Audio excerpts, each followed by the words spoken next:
Gracias porque nuestro corazón, Señor, está dispuesto. Disponemos nuestra mente, disponemos nuestra vida, Señor, delante de ti. Queremos entender tu palabra. Queremos recibir lo que quieres hablarnos a nosotros, Señor. Lo que venimos a buscar es tu palabra, no la palabra de ningún hombre, no la idea de ningún hombre, no un dogma de hombres, sino que venimos a buscar la doctrina, la enseñanza correcta que encontramos en tu palabra para nuestras vidas, Señor. Te damos gracias por este tiempo en el nombre de Jesús. Amén. Y vamos a hablar hoy entonces del proceso de la promesa o de las promesas de Dios, ¿verdad? La Biblia está llena de promesas, ¿ok? Y Dios también nos da promesas a nosotros. Muchas veces Dios utiliza su palabra para darnos promesas, pero es importante que entendamos el proceso de las promesas, ¿verdad? Y ahí es donde entran las diferentes circunstancias que vivimos en nuestra vida. O sea, Dios prometió, ¿verdad? Haré de ti, Abraham, una nación grande. Te bendeciré y serán benditas en ti todas las naciones de la tierra. Pero para el cumplimiento de esa promesa, el pueblo de Israel tuvo que pasar un proceso. Tuvo que pasar un proceso de entendimiento, de purificación, hasta que llegara la redención de Jesucristo. Y entonces entendiéramos que la promesa dada a Abraham era posible gracias a la obra de Jesús. Pero el pueblo de Israel tuvo que pasar historia, hubo que pasar por momentos. Y vamos a estar hablando de esto porque miren, este es el punto que más confusión y frustración genera en el mundo cristiano. ¿Ok? O sea, Jesús dijo que vino a darme una vida buena y abundante, ¿verdad? Una vida plena y abundante. Pero en las circunstancias que a veces estamos viviendo, no estamos ni tan plenos ni tan abundantes, ¿verdad? Hay circunstancias difíciles. Y es aquí cuando empiezan a aparecer doctrinas que no son bíblicas, como el evangelio de la prosperidad, donde pareciera que si tienes la bendición de Dios, tienes dinero. Y cuando tienes dinero tienes que sembrar. Y si siembras 100, te dan 1000. Y eso no funciona así a la luz de la Biblia. También aparecen estas teorías, estas doctrinas, donde entran de nuevo de manera distorsionada el poder de las declaraciones, donde declara sobre tu vida, declara bendición, declara que tiene, llama las cosas que no son como si fueran. Y eso es verdad bíblica mal aplicada, distorsionada, porque Dios no es mi siervo. Dios no tiene que hacer lo que yo le diga. Al contrario, yo estoy llamado a hacer lo que Él diga. No es que, Señor, en el nombre de Jesús declaro que mañana tengo dinero. ¿Por qué? Porque Dios lo tiene que hacer. Yo sí, Señor, me va a mover. No funciona así. Las declaraciones bíblicas no funcionan así. Entonces, cuando entendemos lo que la Biblia nos enseña, una vida abundante no habla de una vida sin dificultades o de una vida donde tenemos todo lo que deseamos y queremos, ¿no? Sino que realmente habla de una vida donde se está cumpliendo el propósito de Dios, donde se está cumpliendo la voluntad de Dios y las cosas se están alineando de acuerdo a eso, ¿verdad? Alguien nos enseñó, el mundo en el que vivimos, que las aflicciones o que los tiempos de dificultad son algo malo. Y cuando usted y yo catalogamos algo como malo, no lo queremos en nuestra vida. Nosotros no queremos lo malo. Pero nada que viene de Dios, hay cosas que no vienen de Dios, después ya lo voy a explicar en la prédica. Hay cosas que no vinieron de Dios, sino consecuencia de. Pero lo que viene de Dios no es malo, es bueno para nuestra vida, solo que no nos gusta muchas veces. Sí, así como a veces a nuestros hijos no les gustan algunas cosas que tienen que hacer, que tienen que tomar, no les gusta, el sabor es desagradable, pero hijo, te lo tienes que tomar. Esto es bueno para ti. Y así como eso. Y estamos hoy, de verdad, en un gran, voy a usar esta palabra, en un gran peligro, ¿verdad? Con el acceso a todas las redes sociales, a tantos predicadores, a tantas enseñanzas. Tenemos un peligro y es cómo se están utilizando tantos versículos fuera del contexto para decir algo que la Biblia no dice. ¿Ok? Y estamos en una generación cristiana, una sociedad cristiana, voy a decirlo así, que nos encantan los versículos de tarjeta de regalo. ¿Sabes cuáles son esos, verdad? Los versículos que traen una promesa, los versículos, y está bien, es bonito cuando uno, que sea un cumpleaños y uno manda un verso, pero a veces, si no entendemos el contexto del versículo, lo podemos interpretar de manera equivocada. Y quiero traer un ejemplo a manera de introducción para lo que vamos a estar hablando en la tarde de hoy. Y es Jeremías 29:11. Este versículo muchos se lo deben conocer, algunos hasta lo tienen una franela estampada, que dice, porque yo conozco los planes que tengo para ustedes, afirma el Señor, planes de bienestar, no de calamidad, a fin de darles un futuro y una esperanza. Esto es la Biblia, ¿estamos claros? Es Dios hablando, pero cuando no entendemos el contexto, podemos llegar primero a querer usar el versículo como un amuleto. No, Dios tiene buenos planes. Entonces, el problema es que nuestra mente, cuando tú escuchas, Dios tiene buenos planes para ti, tú interpretas que eso quiere decir que no vas a tener dificultades, pero no hay nada más lejos de la realidad que esa. Porque Dios tiene buenos planes no significa que no vas a atravesar por dificultades, que aún en medio de las dificultades, Él sigue teniendo buenos planes. Es llevarnos a confiar en eso. Entonces, podemos pensar que Dios nos está prometiendo prosperidad inmediata. Podemos pensar que Dios está prometiendo que al creyente no le va a pasar nada en el camino, que siempre va a conseguir lo que quiere. Pero cuando usted lee el contexto de este versículo, cuando Jeremías escribe estas palabras, el pueblo de Israel no estaba en victoria ni en bendición. El pueblo de Israel era cautivo en Babilonia. Habían sido despojados de su tierra. Muchos de ellos habían perdido familiares en el momento de la conquista.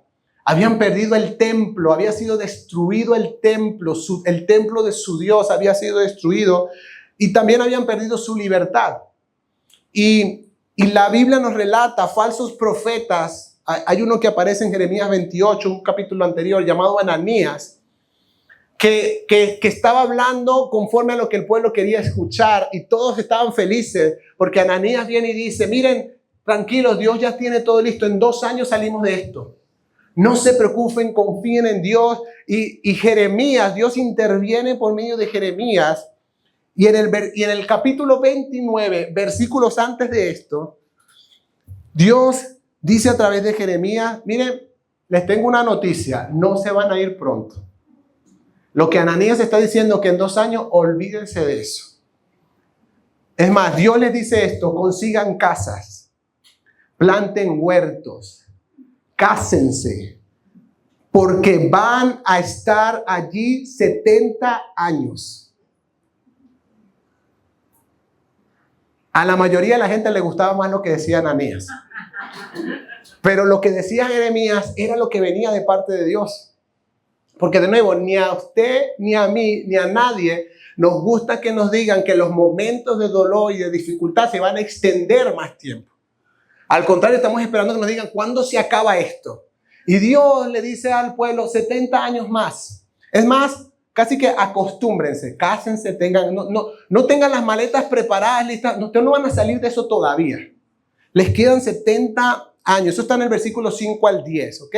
Y justo después de esto viene esta promesa. O sea, ¿qué les está diciendo Dios? Ustedes van a estar cautivos. Esto es disciplina por lo que habían hecho, porque habían olvidado de su Dios, porque estaban adorando a otros dioses. Dios permitió esto. Dice, pero quiero que sepan que a pesar del cautiverio, que a pesar del dolor, que a pesar de la pérdida, yo tengo buenos planes para ustedes. Y esto forma parte de mi plan para ustedes. Entonces es como estos 70 años, yo sé los planes que tengo. ¿Pero por qué 70? Yo sé los planes que tengo. Pero me duele, yo sé los planes que tengo.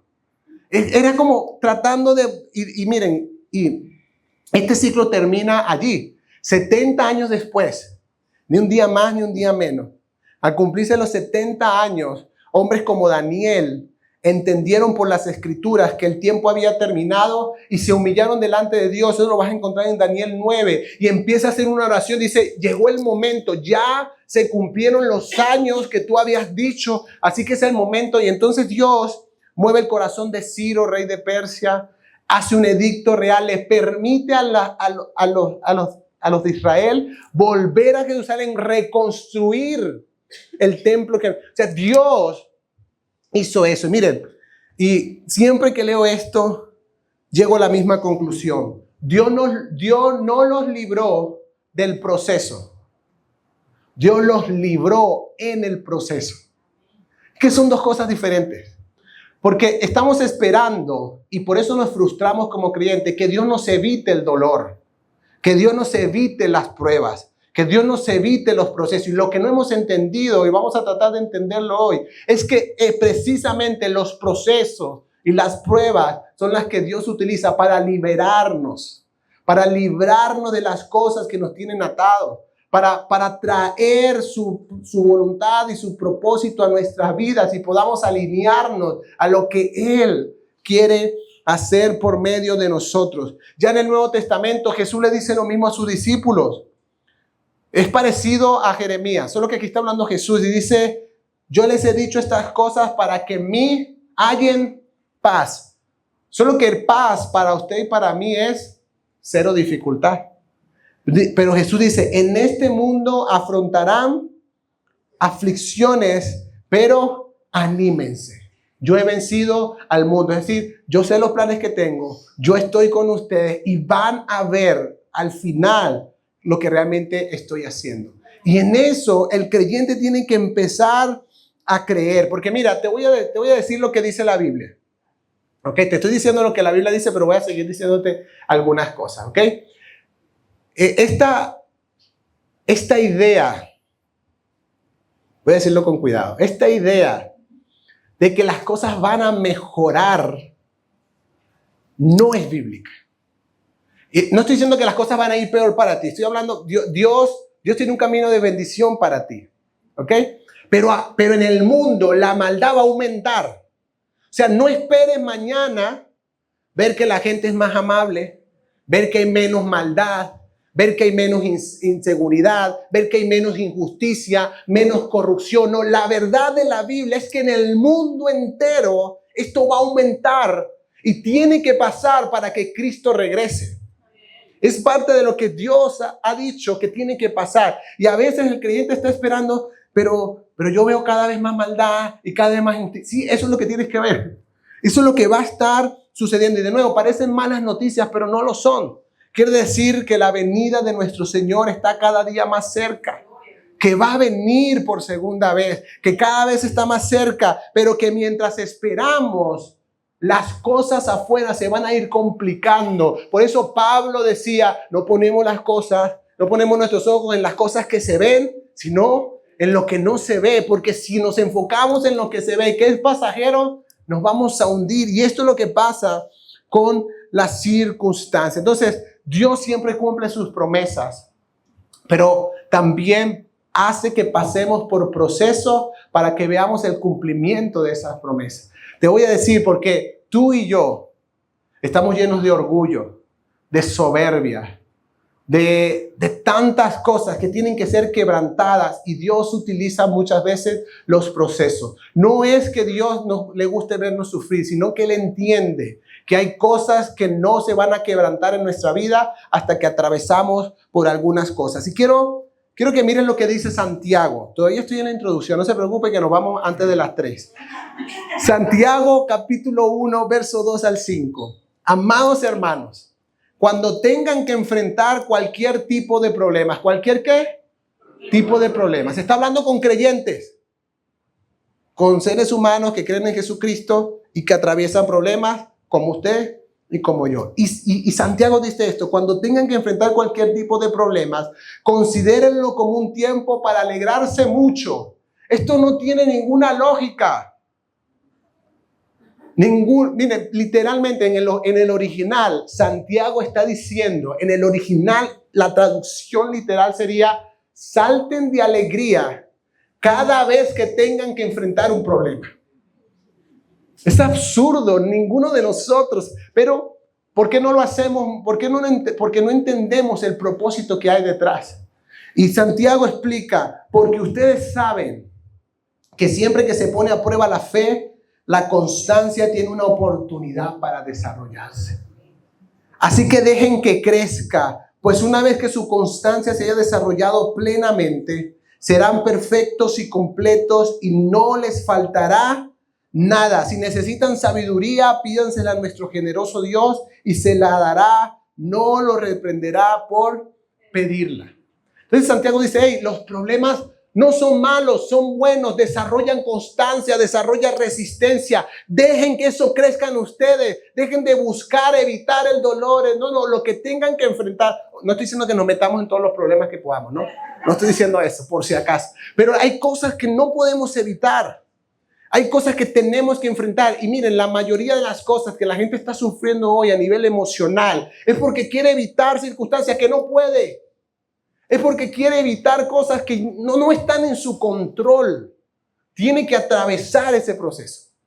Y como no quiere, y como lo ve como algo malo, y no lo entendemos a la luz de la Biblia, detrás de todo siempre está Dios. De nuevo, hay versículos que sacamos de contexto como a los que aman a Dios, todas las cosas no.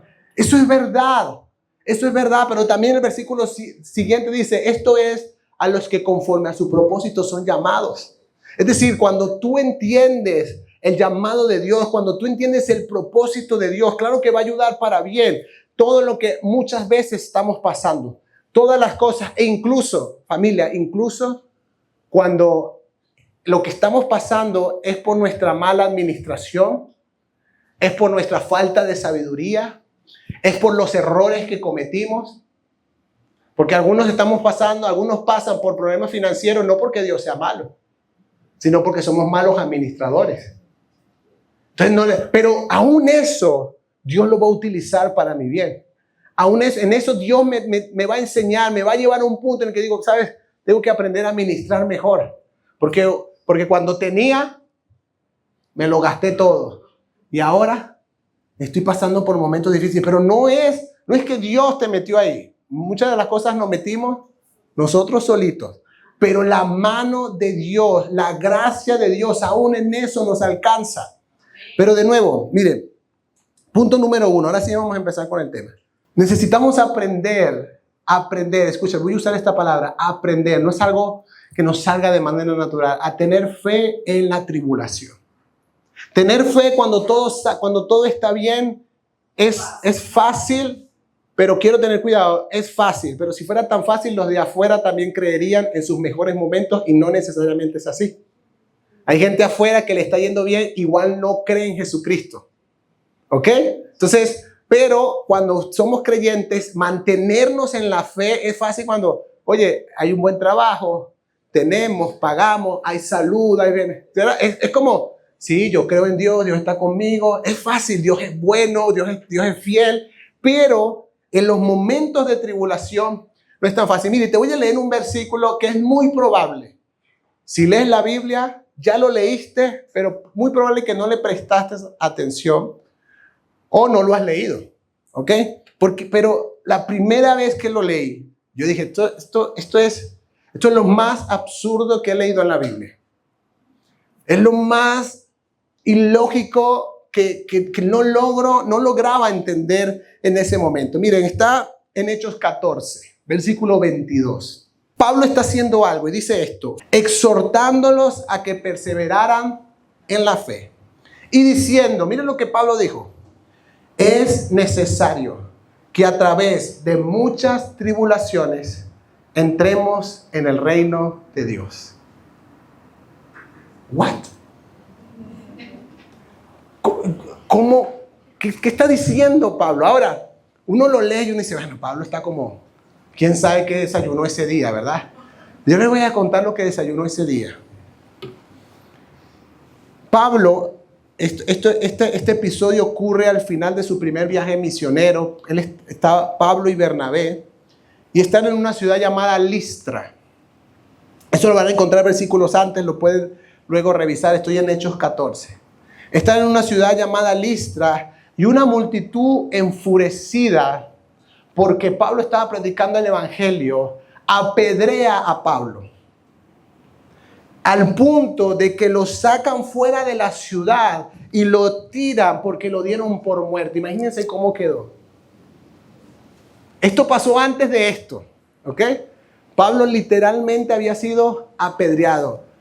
No lo dimensionamos, pero esta actividad era para asesinar a una persona entre todos.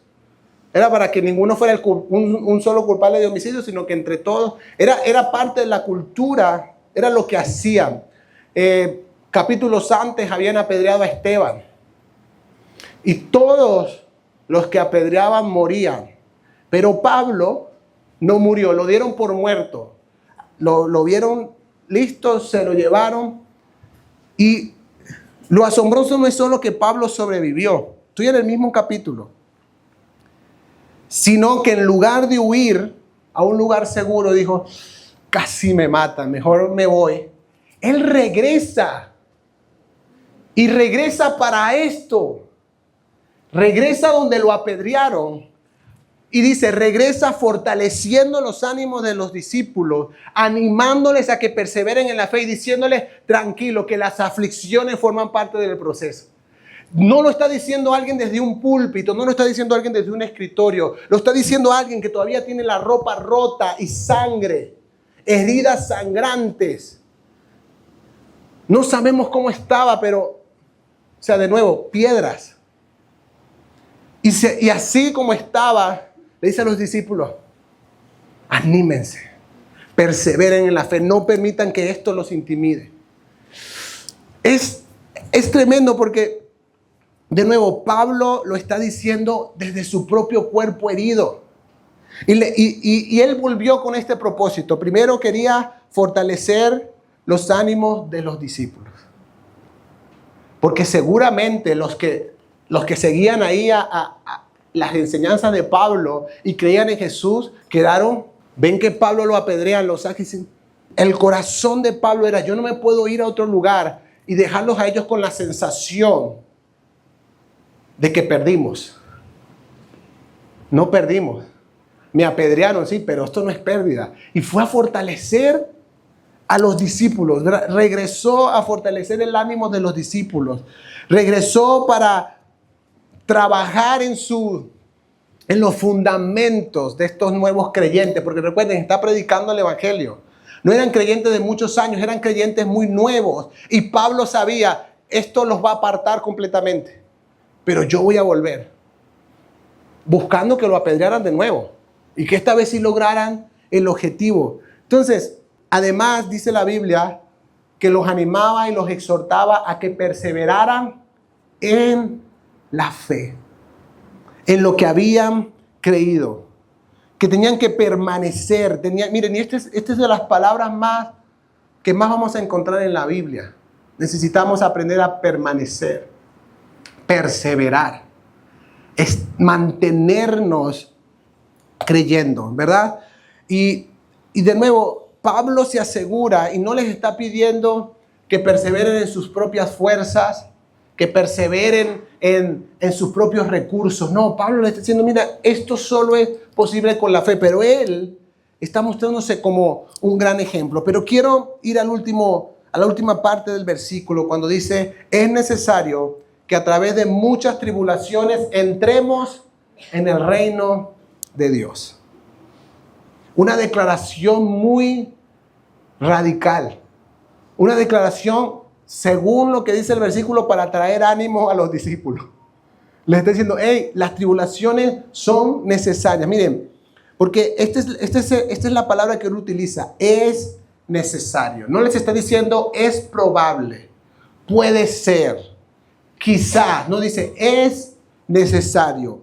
Y está hablando de tribulaciones, está hablando de presión, está hablando de, según el término original, está hablando de aplastamiento, está hablando de carga pesada. En el camino te encuentras con esto. Y tienes que saber que tienes que aprender a perseverar en la fe a pesar de que las cosas... Por eso Jesús le dijo a sus discípulos, Mateo capítulo 7, estrecha es la puerta y angosto el camino. Dice, ancha es la puerta y ancho el camino que lleva a la perdición. Pero la puerta que te lleva a la salvación es estrecha. El camino es angosto. No es sencillo. No, y está diseñado así porque es que no es un camino para que tú y yo lo atravesemos con nuestra fuerza. Es un camino para que aprendamos a depender de Dios en medio de toda circunstancia. Ahora, quiero ser claro con esto antes de entrar al punto número 2. No significa este versículo que compramos la salvación con nuestro sufrimiento o por la cantidad de tribulaciones que atravesamos. No, porque la Biblia es clara cuando dice en Efesios 2 que la salvación es por gracia, no por obras. Pero Pablo sí está diciendo algo, porque Pablo no está diciendo, estoy tratando de entrar al reino y por eso estoy sufriendo. No, él ya era parte del reino y ya había predicado y por eso es que él regresa, porque estos nuevos discípulos, él no quería que se perdieran. Pero Pablo está diciendo que el camino, voy a usar esta expresión, el camino que nos lleva a la consumación final, porque tú y yo espiritualmente hemos sido salvados. Nuestra alma ahorita está en un proceso de santificación. Estamos aprendiendo, siendo formados por Dios. Y nuestro cuerpo va a ser salvado luego.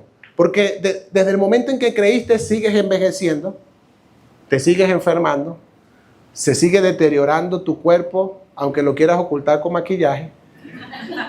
O sea, a todos nos está pasando. A todos es parte de la vida. Nuestro cuerpo no ha sido salvado de la corrupción ni del deterioro.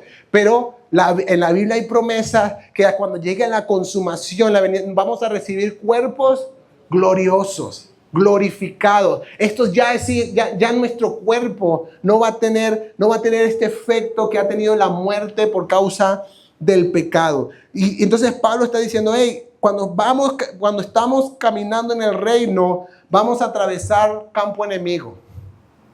Vamos a atravesar momentos difíciles. El enemigo va a querer estropear el camino. El enemigo va a buscar. Van a venir circunstancias que necesitamos en nuestra vida para ser formados. Es más, Pablo decía cosas como esta. No está ahí, pero está en Filipenses 1:29. Que así como la cabeza sufrió, la iglesia, que es el cuerpo, va a participar de sus padecimientos. Pero como no nos gusta, decimos, pero yo no quiero eso. Este es el camino de la fe. Es el camino para que el carácter de Cristo sea formado en tu vida. Y ahí quiero ir al punto número 2, que es el último. No se preocupe que no hay más. Un Dios que trabaja en nosotros. Y esto es lo que tú y yo tenemos que entender durante los procesos que estamos viviendo que no entendemos. Dios está trabajando en nosotros. Dios está haciendo su obra, no solo alrededor de nosotros, sino que Él se ha comprometido, desde que hemos sido salvados, se ha comprometido a formar el carácter de su Hijo en nosotros. Y para eso, cuando hablamos de formación, hablamos de muchas cosas. Pero piénsalo por un momento, los que tienen hijos, piénsalo un momento en tus hijos. Para formar el carácter de ellos, a veces hay que tomar decisiones que a ellos no les gusta. A veces hay que hacer cosas que ellos no quieren. Pero yo desde mi poca sabiduría, porque Dios es totalmente sabio, entiendo qué es lo que tengo que hacer para formarlo, para que su carácter sea formado. La mayoría de los cristianos pensamos que cuando estamos atravesando momentos difíciles, es como si Dios nos ha abandonado. Pero para Pablo no significó para nada eso. No vemos a Pablo quejándose, Señor, ¿por qué permitiste que me apedrearan? ¿Por qué a la gente buena le pasan cosas malas si estoy haciendo lo bueno? Él no se paró en eso. Él dice, esto forma parte de la vida y de lo que estoy haciendo, de la oposición que se va a levantar. Esto es parte del camino del reino. Lo que me interesa es que los discípulos que están allá no se vayan a perder por causa de esto. Y fue a fortalecer la fe de ellos a pesar de las heridas en su cuerpo. Miren, lo dije la semana pasada, lo repito esta. Dios no desperdicia el dolor de sus hijos. La Biblia dice que Dios tiene contada cada lágrima. Él no va a permitir que pases por un sufrimiento sin propósito. Dios no desperdicia el dolor de sus hijos.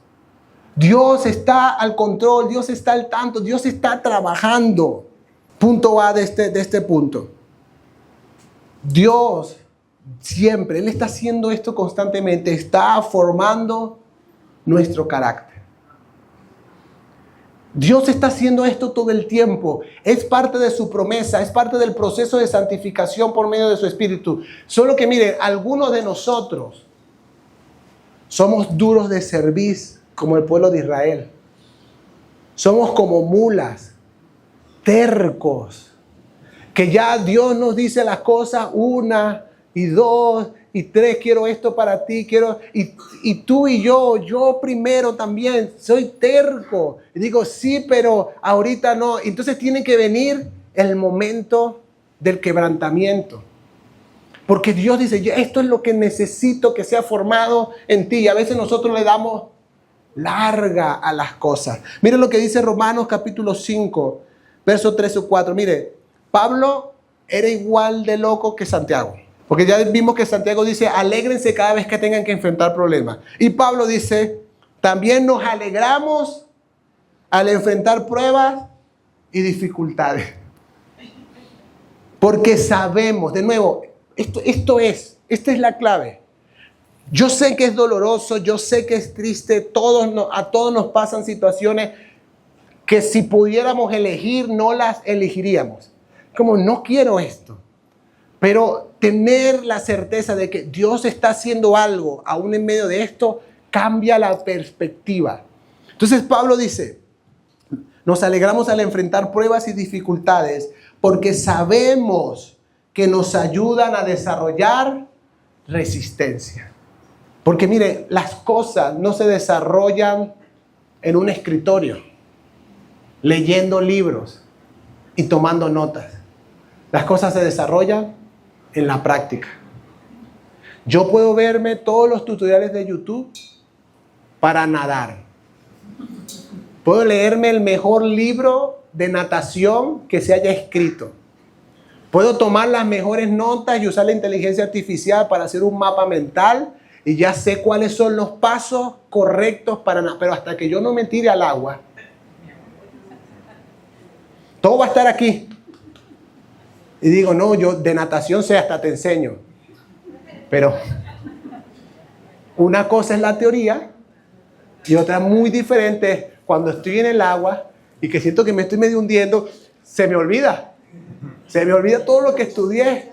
Entonces, de nuevo, la resistencia no se va a desarrollar de otra manera, se va a desarrollar por medio de las dificultades que enfrentamos. Vas a aprender a depender de Dios, lo vamos a ver, vas a aprender a confiar en Dios en los momentos difíciles de tu vida. Es algo que tienes que desarrollar. Y sigue Pablo diciendo, y esa resistencia desarrolla firmeza de carácter. Y el carácter fortalece nuestra esperanza segura de salvación.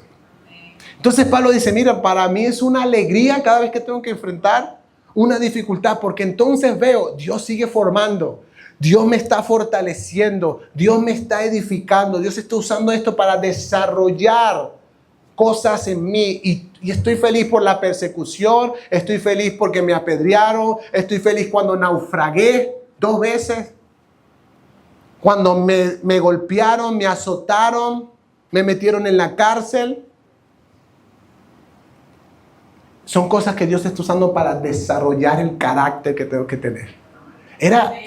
Pablo tenía una perspectiva impresionante. Pero de nuevo, tenemos que tener esto en mente. Y no voy a usar tantos versículos, pero créeme, la Biblia habla mucho de esto. Dios está formando su carácter en ti. El carácter de Cristo. Él quiere que la iglesia llegue a la medida del varón perfecto. Y no solamente va a ser con una edificación de enseñanza, sino que vamos a atravesar momentos. Miren, si no fuera por la persecución de la iglesia del primer siglo, el evangelio no se hubiese esparcido como se esparció. Si hubiese quedado en Jerusalén el evangelio. Si no hubiesen sido perseguidos, acusados, asesinados muchos de ellos, el evangelio se hubiese quedado allá. Es la persecución lo que hace que el evangelio se empiece a extender. Porque donde iban seguían predicando. y el evangelio empezó a tomar otras naciones. En segundo lugar, quiero que sepas, es en las circunstancias donde Dios nos enseña a depender de Él. Miren, este es otro versículo de tarjeta de regalo, ¿verdad? Todo lo puedo en Cristo que me fortalece, ¿verdad? Mira, yo me atrevería a decir que es el versículo más conocido de toda la Biblia. Filipenses 4:13. Hasta el que no va a una iglesia lo ha visto y lo conoce. Filipenses 4:13, todo lo puedo en Cristo que me fortalece. Pero también me atrevería a decir que los versículos anteriores son los más desconocidos de toda la Biblia. Porque pareciera, ay, qué chévere, vamos a repetir esto. Pero miren lo que Pablo dice versículos antes. Filipenses 4, esto es desde el versículo 11. Dice, no es que haya pasado necesidad alguna vez, porque he aprendido. Y esta es la palabra, iglesia. He aprendido a estar contento con lo que tengo. ¿Cómo se aprende eso? Viviendo. Y sigue diciendo, sé vivir con casi nada o con todo lo necesario. De nuevo lo dice, he aprendido el secreto de vivir en cualquier situación, sea con el estómago lleno o vacío, con mucho o con poco. Y aquí viene la gran conclusión de Pablo. Dice, ya aprendí el secreto. ¿Saben cuál es el secreto? Todo lo puedo en Cristo. Mis fuerzas son insuficientes, mis capacidades, mis estudios, mis argumentos, mi background religioso, mi poder, mi autoridad, todo es insuficiente. El único que puedo aferrarme en cualquier momento de mi vida es en Cristo. Así que les digo, todo lo puedo en Cristo. Ahí es donde viene este versículo. Pero esto no es una frase que Pablo dijo, ¿cómo cerramos este capítulo? Pongamos, todo lo puedo. No, esto es algo que Pablo dice, he aprendido, les puedo decir, Cristo es suficiente, la gracia de Dios es suficiente para enfrentar cualquier tipo de circunstancia. Hasta las que yo considero buenas, porque hay gente que cuando le está yendo bien se aparta, porque no lo está viviendo en Cristo. Y cuando las cosas no están tan bien como yo quiero, todo lo puedo en Cristo, quien me da las fuerzas.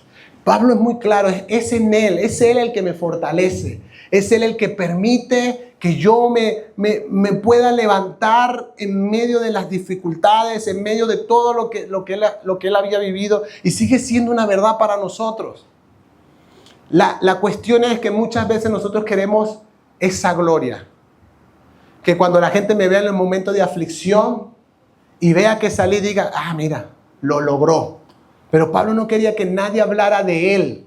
Pablo quería, quiero que sepan, es Cristo el que me da las fuerzas. Y con esto termino. Hay algo que Dios siempre está haciendo también en nosotros, y es, Dios nos capacita para que ayudemos a otros. El problema es que tú y yo estamos tan ensimismados, pensando tanto solo en nosotros, que se nos olvida que lo que Dios está haciendo en nosotros es lo que Él va a usar para hacer que otros lleguen a Él, para ayudar a otros dentro del cuerpo de Cristo. Padre misericordioso y Dios de toda consolación, quien nos consuela en todas nuestras tribulaciones. No importa cuál sea, el Padre nos consuela en todas nuestras tribulaciones. Y sigue diciendo, para que con el mismo consuelo que de Dios hemos recibido, también nosotros podamos consolar a los que sufren. Esto es ver el propósito de Dios. Ahí Pablo está diciendo, ¿sabe? Yo bendigo el nombre de Dios, porque nos consuela en nuestros momentos difíciles.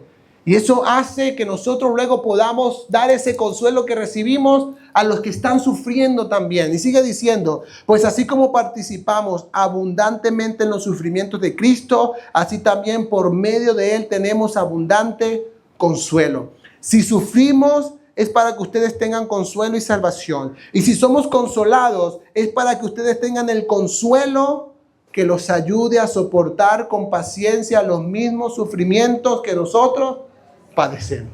A Pablo no le daba miedo usar la palabra sufrimiento en lo que escribía.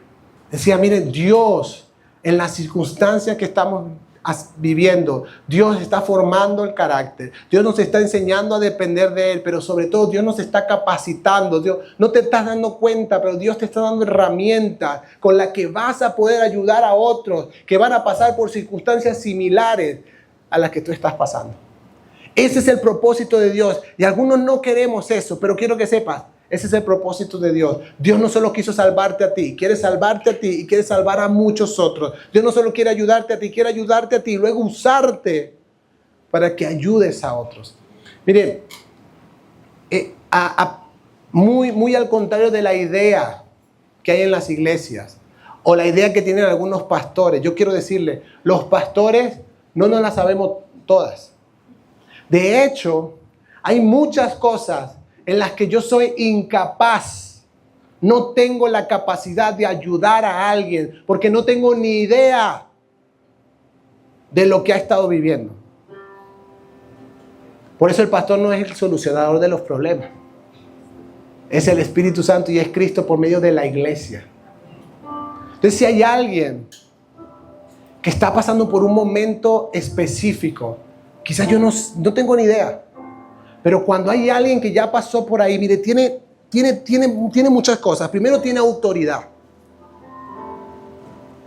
Tiene empatía, la verdadera empatía. Porque esa empatía religiosa de no, yo me pongo en los zapatos, eso es mentira. Tú no puedes ponerte en los zapatos de otros a menos que hayas pasado por ahí. Yo no puedo decir, no, yo te entiendo. Ahí es cuando se cumple la Biblia. Es cuando dice, lloramos con los que lloran. Hay gente con la que yo no puedo llorar porque no entiendo lo que le está pasando. Pero hay otros que sí. Y pueden llorar. Dice, yo sé lo que duele. Yo sé lo que estás pasando. Pero también te puedo asegurar que vas a ver la mano de Dios porque yo la vi. Vas a ver cómo Dios te fortalece. Esto es una verdad. Lo que necesitas es la gracia de Dios. Te lo digo por experiencia.